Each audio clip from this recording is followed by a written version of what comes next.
It's a new day because a lot of Africans from different backgrounds, right? Because we're not a country, right? We're from different places, different cultures. But a lot of Africans, especially on TikTok, are starting to describe their encounters with Black America openly. And I like that about them. I like the fact that they are bold, they are sharing their experiences. And even if, you're in a Black community and it makes you feel some kind of way, they don't care because that's the truth. A lot of these people are not aware of how they treat other people. So the only way they become aware is if you put on your cameras and you boldly speak your mind. And I love that about them. This got sent to me. Let's go ahead and get it. I think it's going to be very interesting. Let's go. African American women hate everyone that is African and Caribbean. There's Oh, we got a problem. Well, not really a problem. I think she's spot on, but I think they hate everybody. I don't know so much about their internal community, like amongst themselves, but I think they are taught hate at a very early stage. They are culturally very hateful and defensive about everything. So this is not really specific towards Africans. I think this is towards whites, Asians, as you've seen with their boycotts. I don't think they like people. I don't understand how you can live life and not like other people, right? But that's what we are. That's where we are. this depth of insecurity that I'd like to address. And then I'm going to give you examples so that you can see yourself in real time. A pattern that I've noticed, if you're in the midst of African Americans and you bring up Africans, listen to the conversation. It's instant attacks. Oh, who they think they are? Look at their skin. Look at their teeth. Da da da. They got that nappy head. I'm sorry. I have been to the projects in America. I see a lot of nappy heads. She's bold. She's been to the projects. I've never been. I've never been to a predominantly Black neighborhood. I'm scared to go there. Okay. I don't think I will. I thought about going just to visit, just to see what it's about, but I think it's not a good idea. Okay. I'm not going to do it, but good for her that she's been there. You say that we don't know how to lay our wigs, but here you are going on Nigerian TikTok learning our hairstyles on how to lay our wigs. I see people with bad wig and hair day here all the time. Then you want to say our makeup don't match. Okay, I've seen Black Americans who don't know how to do makeup. Their eyebrows look horrendous. I could go down the list. I didn't know that this was your way of feeling like you had a leg up, right? And then the type of things that you said, and you say that when people come here, we're disrespectful. We feel that you're better than you. Okay, please let the mic be turned up to. I'm gonna pause here. Okay. So there's very different groups of immigrants that come to America, different groups. Like, you have people from Asia, Latin America, every group comes here, right? Why? I mean, I understand why they do this. They're doing these comparisons because we are Black people. So there is that need to compare themselves to other Black people. They're not comparing themselves to some immigrant from Bosnia or Turkey who has the same situations and cards like somebody from Sub-Saharan Africa. The problem lies in the effectiveness of the Black immigrant. Majority of, it's not everybody here from other place. Well, it's not every Black immigrant that is doing things perfectly right? But the vast majority are. So it makes these people feel the need to address us. And I think this is why there is no solution to the diaspora wars, because we are completely two different people. The only solution is for Black America to recognize that the African immigrant should be seen as the same as an immigrant from Mexico, as a different group or different class of people that are unrelated to them. So that is only when they will understand how to deal with us. They are trying to treat us as subclass to them. And when somebody feels deep within them that you are a subclass person, but then your results are so much better, there's always going to be conflict. This is why I tell people that, hey, there is no solution to the diaspora wars. These people are always going to feel this way until they can compete at the same level. But they cannot compete at the same level because of structurally how broken they've become. And that really starts, and you have heard me say this many times, it starts with the makeup of their families. And this is not something you resolve overnight. This will take a lot of work and a lot of effort. And it feels like they've given up because they know how much work that's going to take to convince every Keisha with 7 children to all of a sudden stop having kids out of wedlock and put families together. It's just not something that is going to happen overnight. And they are not on a good track to make that happen. Everybody who's not African American, let's pull up the entire diaspora and ask them how their experiences with you have been. Not good. Hello? Because one thing that I've noticed is, let's use, for example, look at Issa Rae. Isn't her family half Senegalese or something? When she was there, I remember I randomly came across a video and I was listening to how she was speaking about us. She said, wow, these Africans, they're so beautiful, they're strong, they're big, look at their teeth, look at their skin. I'm like, why does she sound like a white plantation owner? I'm like, wow, why is it between African Americans, whites, Asians, when they talk, it's like they're speaking the same lingo. Perhaps I'm not the one who's the African booty scratcher. So I sit here and I say someone is scratching someone's ass and it's not me. Because how dogs do when they take a shit, they follow their shit and they start to, wow, this smells fantastic. That's how your behavior looks. You're so hateful, yet you want to sit here and say, I thought I was the only one that knew this. And you guys have heard me say this on YouTube. And I don't want to keep clarifying that it's not everybody. That is already obvious. So for the sake of this channel, it's always not everybody, and I'm not going to continuously repeat that. But majority are hateful. And that it's sad to know, and it came to my realization very early on, right? I haven't understood how they can get a group of people, a whole group, 53 million people, and a vast majority become this hateful. And hateful not towards just us Africans. I'm not saying like specifically hateful towards other groups, but hateful in everything they do, like boycotts and all these things they come up with, and defending things like that you can't defend. Carmelo Anthony, black kids filming videos of them using knives to depict the murder of a white child, stuff like that.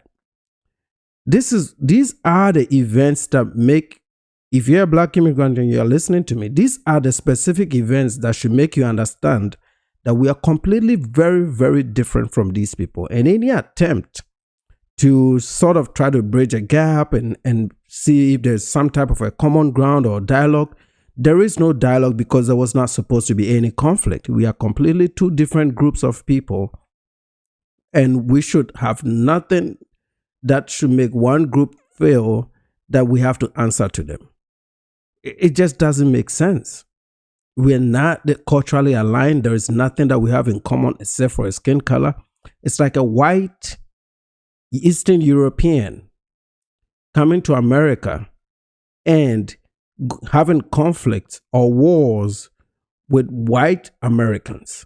It doesn't happen, right? Because they both understand where they stand. They both understand that they're completely two different groups. And they do things differently and separate from each other. If we understand that, then there is no conflict. Let's keep going. There's no respect, there's no this. But when people dish out the same energy to you, then you want to start playing the same. Oh yeah, look at them, they so disrespectful. A lot of you don't have anything nice to say about Africans. Especially the women. And it all comes from jealousy. Did I make you obese? Did I feed you just shit here? Am I the men here that are not marrying you? In our cultures, we come from homes of marriage and union. Here, it's always brokenness. Baby mom. Yeah. Majority of the time we come from homes of union. Majority of the times, all my friends. I mean, I went to boarding school with like 1,000+ students, and every Sunday, both parents will visit my schoolmates. Right. So uh, these are things that Africans didn't develop overnight, and you're not gonna fight us because we prioritize these things, right?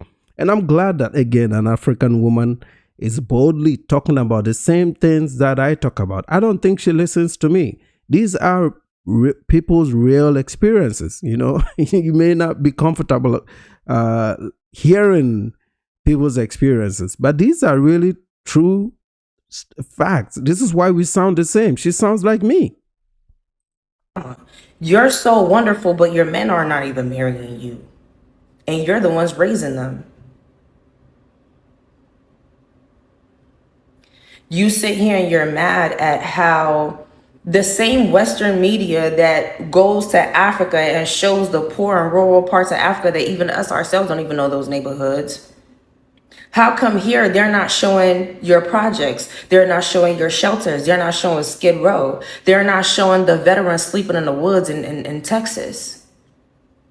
Because you treat your vets like shit. You use them. Once they're done serving your country, throw them to the wolves. You don't care about their mental health. You don't care if they're able to create a living. How do people who serve for your country, you treat them like garbage? When they're serving, oh yes, you love them. But when it's done, you're like, okay, finish. Who's next? Whose life am I going to ruin? Who am I going to give traumas to? Because you've given them all the benefits. But half of them, are they even going to be here to enjoy those benefits because they don't know how much of their mind that they've lost and if they can never find it back? Because it's one thing that as Black people, we deal with whites, Asians, everybody else who's raised to see Black people. It's like, what? A Black person beat you? You better go back there and beat that nigga. You could never let a nigga beat you in this. That's how all these races raise their kids, with abuse and this thing about a Black nigga can never outdo you. Then you meet the African Americans here and it's like, these Africans can never take what's ours. You think that Africans and people from different parts of the world come here with all the hard work to fight over a McDonald's job? Man, be for real. You think we're coming here to fight for those positions? Be for real. Madam. Madam. You sit here, the world knows American, Black Americans for what? Music, your arts, and being an athlete. But nowhere around the world will you say, oh, I'm African American. They're like, oh my God, we know you guys are being intelligent. You guys you're all about family. You're all about community. You're all about togetherness. You support each other. Nobody has ever listed any of those things around the globe. See, the interesting thing is for many. Okay, she's right there. She's really, really on point. I like her. I really do. I like her. She's beautiful. If you haven't been anywhere, so please let me enlighten you. All these people of FIFA that you're enjoying, at 30, you can never bag them. How can you bag somebody whose language you don't know or understand, their cultures you don't know or understand? Who are you bagging? Because when people get into interracial marriages, cultures, there's a depth of understanding that they each have of themselves and each of those cultures to be able to make that work. Because even if you're Black and you're dealing with an African American, you're speaking the same languages sometimes, but in different fonts. So you have to understand cultural values. This is why when you travel and live around the world is important, because you learn from certain people. Okay, I like this not to do better. I love my people. You want to talk about our hair is nappy, we don't this, but let me take you to the projects. I can point out a lot of Black people who don't shower. Are you kidding me? What disgusting way? I didn't know that because I haven't been. Okay, like I said, I haven't been, so some of the things I'll trust her word because she's been to the projects, like she said, right? I haven't been there, so I don't know. Let me know in the comments, right? Let me know in the comments.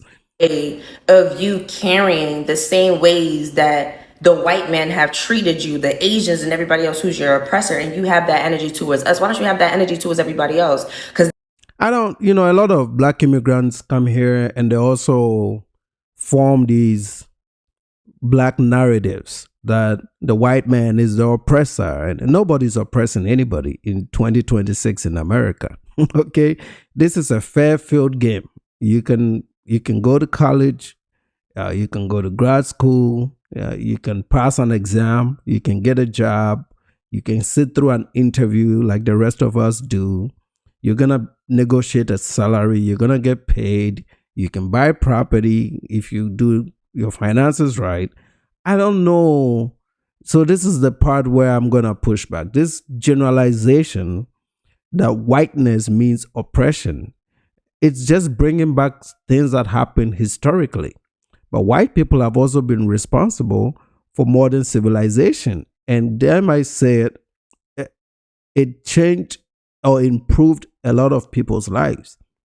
It may have been very rough to get there, but the results are much better because none of you wants to go back to Africa and be put, in some kunta kinte clothing, walking in the woods somewhere like uncontacted people do. None of you would want that. So it came at a price, right? And it has some evil past. But if we're looking at modern eras and modern civilizations, Europe and the Americas, and just how life is today, it is wrong to say that there's this group of humans who are our neighbors, who we have integrated into, who we go to school with, who come to our homes and sometimes hang out, depending on who you hang out with, to generally look at them and call them oppressors. I think that is black immigrants, we should not side because we don't believe in this coming into the US. But once we come here, we form these political ideologies and we live in certain blue states, and eventually we start to take the joint narrative that there's this higher power that oppresses you just because of your skin color, even though your life here is testament to the fact that if you work very hard in America, you have a pretty good shot. Okay, so I think we need to move away from that.